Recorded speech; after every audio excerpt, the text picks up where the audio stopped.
I do sometimes wonder, why do we still continue with this disdain of having a well-formulated national security strategy? Because in my opinion, it often leads to counterproductive strategic discourse.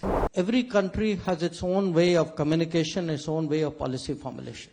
I could tell you that it exists, but I have to kill you if I tell you. I just see a lot of discussion here on grand strategy, but I do sometimes wonder, why do we still continue with this disdain of having a well-formulated national security strategy? Because in my opinion, it often leads to counterproductive strategic discourse. So what are your thoughts on that? Thank you. And I didn't fully get that, but national security strategy. Do we need... We have debated many times in the NSAB.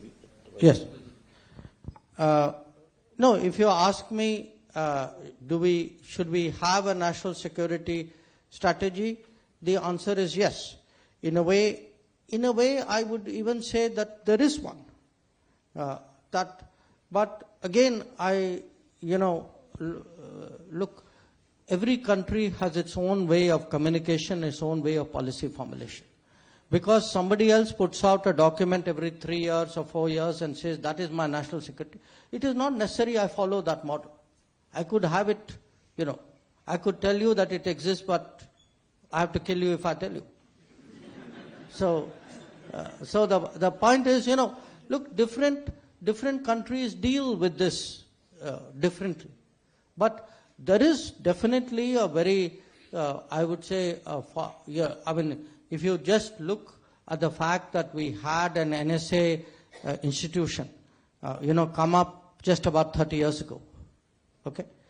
Today, if you see how much that institution itself has evolved, that's one indication. But if you look at other ways of decision making and the inputs that go into it, the kind of I'll give you a very interesting example. Take semiconductors. Today, semiconductors is justified in the name of national security, other than economic competitiveness. So there is, I think, a growth in the sense of what is national security in the country, and I think we would deal with it our own way.